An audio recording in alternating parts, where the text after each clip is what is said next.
Chạy tụt bay lù đấy ơi. Ngon ơi, ngon ơi. Ngon ơi. Ô, tụi nó dạy con tàu cởi thế. Ngon ơi. Con tàu cởi thế nữa. Con dê sư ơi. Con đập lên nò ơi, con dê này là tiền tê tư huyết tránh ơi.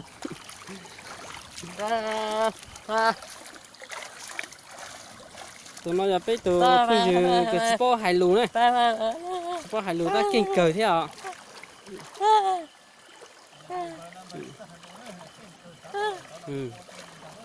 Cái tụi phương gì sport hải lù này tụi nó. Ta sử dụng chơi lên tràn chơi lên đó chơi xa dù thế à.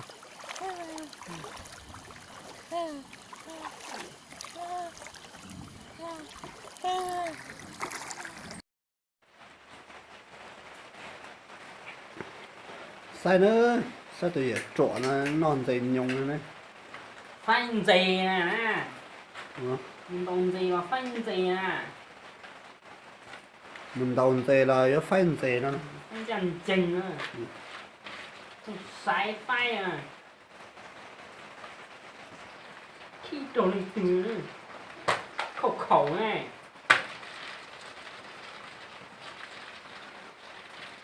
Ôi, phải nó từ đấy. Cú bao bà. Xuống ơi. Thì bé hình này thì bé lâu tù mù giờ nó mà nhớ phó lâu bờ nữa nè. Xài cho các ca cho là phai bộ giả nữa. Phai được lên tàu là thì dịnh nữa. Phai này thì sái nè. Đó đó. Như giờ tôi phai nữa, bây giờ cho xài nữa nè. Mình phai tàu bé xài vấn đề khó sảnh mà cái đầu người nữa nè. Nó sẽ phải nó lấy ôm mong cái tạm mò đấy nữa. No, không có xiết còn no. Cái khẩu no. Này bảo bao luôn, cho nó là khâu khẩu nè, ít cho hô khâu khẩu, ít cho hô trâu trì, ít cho hô tiền dê, ít cho dê é, đúng không? Rồi. Cho nên một lần là có cửa. Cho nên là đây lo mà chân táo ơi. Nó cho hơn dê cá nè, nó cho để nó hùa dê bò nữa, cho nó nữa. Rồi cho nó nữa, cho nó thì mới cho nó hùa dê trẻ nữa nè, họ mới cho hùa dê đơ nữa nè. Cú trả liệu của bom này ó luôn bề nữa. Rồi nó nữa, ta tỏ phai nữa. Sợ nó rồi. Lì cờ nữa. Tê tổ tê bụi tà nữa. Chỗ tê tổ xuống nữa. Khẩu khẩu to.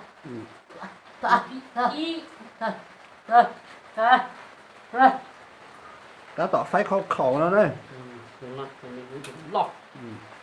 Ta tỏ phai khẩu khẩu nữa.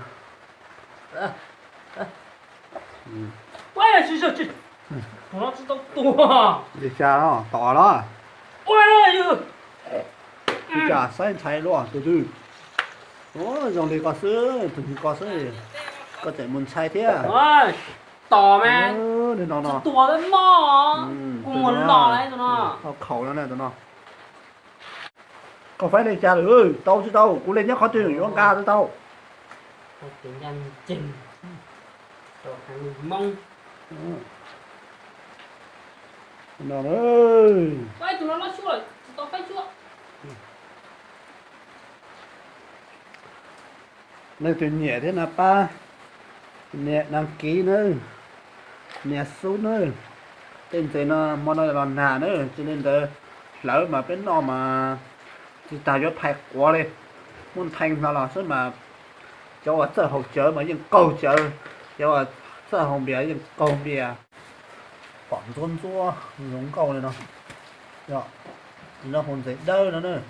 Cho hồn giấy đơ nó thì hồn giấy trẻ nó cho dấu nữa cho lò thì mua liều on đi thì nó nữa. Nó tỏ phai nữa. Nó nữa. Khẩu tàn mình còn tàu giò. Chắc cá này chủ yếu là tàu tài cá trời thôi đấy, cá này. Cá nữa. Cá mì này nó này. Ơ, lọc quá tà đi quá. Nó nữa. phải để trả tên nó tên gì đó bỏ khẩu số nó gì bỏ ta đi đó nó nữa phải nó gì em mà suy tụt tụm quá giờ thì người phải thì người không biết xài vấn đề nữa mà tôi dọn người phải tôi cho giống cho ít kho lại mà biết khi nó xài mà nó xài kia trong đó đó mà biết nhớ rồi thì người phải mà biết được xài số đấy nông kinh nông lẩu đấy cho nó là nông khí đấy nông lẩu đấy số tụm đấy để biết còn người phải người xài vấn đề sạch khởi đầu biết là số nào biết chủ yếu tàu cho nhau phải thì cho mình mê thế này mình muốn cho lo cho rồng cho mua cái sải tà nữa sói tụt nó mà quá luôn sói tụt nó mà bây giờ thì phải sải ông thế này, sải ông thế thì mua ấy nữa sải ông thế thì trọ nữa tụi nó này nông lẩu hay nữa nó khi nông lẩu phai này nó nông lẩu này nó có phai tụi nó bỏ xua mi quá tú luôn nhỉ tụi nhỉ trời đây là nữ nhưng phai của xua nè đầu ấy đủ cho nữ chỉ dịch nữa nào tụi nó phải là ta này mà lại khởi nữ sai mà lại khởi nữ phai nè cái phai này thì nữ sai nó tiền tàu nó khởi nó tiền nó ta kia rồi nó ta kia nó tay khẩu chứ gì quá này nó mà ta kia nó đấy rồi nó trời nó nữa làm thế không nhận tỷ sao nhận tỷ nó sao đâu mà ta nhiều khó tiền số nó nữa cho nó số mà bỏ ký số ta mà không nhận tỷ nó mà lành tỷ lo lại chạy nói nói sao có phai đó bị sai nữa chỉ bao cả này có nhà nông lẩu này tiệt này nó thì thuốc kiếm nó sai nữa biết số từ nữa ba sai nữa tiền nó đến thuốc kia lúc phải nó ba sai nữa估chỉ thay nữa bây giờ là ba sai nữa ít kia sẽ để bỏ lúc tuyến đầu rồi là ba cú sai luôn đấy nữa thuốc kia lúc mày rồi nó sẽ lúc năm mày rồi sai nữa giờ lên từ sai khó từ nữa cái chuyện xong tới nữa đó đầu giò chơi giò là cái gì đó cà phê nữa kia nó ui chúng nó số nó không gì nên chơi giò tàn cho lên nó chưa ô sai rồi đấy phải người chơi tập sai nữa ta tỏ nó cái gì nữa sai nữa lên từ dưới lên từ dưới nữa bờ cú hai nữa bờ thì nó bờ thị y nữa lên từ dưới là sau tiền y nó một họ cũng phải à ồ lo bờ thị y nữa bờ thị y rồi nó na tới bóng rồi vô nó sẽ gì vô nó rồi mà bờ thị o mà nhau nó tới nữa rồi giờ bên lên từ sai thì nó thì cái chính sau tới thấy bờ thì giờ bờ giống câu nữa bờ thị p bờ này mà bờ thị p nữa bờ nó nhà nó na sẽ gì ở đây rồi nữa đúng không từ bóng ở đây rồi nè thị lâu nó bờ này bờ thị lâu rồi nữa phải nữa bảo giả nữa để xem tới tua xa để tới ôi tuổi rồi tụi nó các cờ cho nó một bắt thai luôn bờ này thị lâu rồi nữa nhà thì sai pe thì sai ra từ là sẽ sai bởi từ nó chỉ cái chính xong đó nữa nên đại sư phải ta lại anh sẽ cũng nhớ bởi từ nó mà để cho các thay đồ nữa đi chả tụi nó về muốn ông à tụi có nhẹ cũ na để lòn được cũ nó na sẽ bởi có cũ bởi cả lúc mà tôi tao ta cũng tôi phay này nè tôi say ta này cũng mày lúc bởi tỏ cơ chứ không gì có hai lui say đây ở lên đó mà không dư rồi không dư nó sai lên nó bởi cả mà cái một cặp đi ôi chúng nó tẩu chết này đi ở bên đâu nga ít tại lâu tù nó nè lâu tù nó mà tù nó ít khó tù nó ít khó tù đi ít khó tù ít khó mà coi tù chơi hai lô mà con ngao thế đi ở là bên đâu vô tùy tình cảm rồi đi tới đây ơi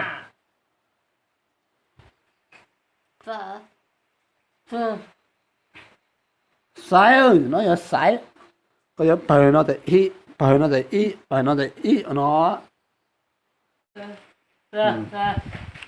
tụi nó ta tạo yêu tiền tụi nó là như thế ít chữ chỉ cho hai lô nó đấy để xem như anh chơi cơ nữa cái cho hai lô là những chữ chuồn nó nữa nếu như sử sáu tông cuộc hành nó có hay nó này nó cười nó này phải chưa ô tụi nó sẽ biết khờ biết giờ này biết khờ này sao nên vô là bật thị in rồi đó bật thị in rồi đó cho tao này sai cho tao này hay thế như này nào cho tao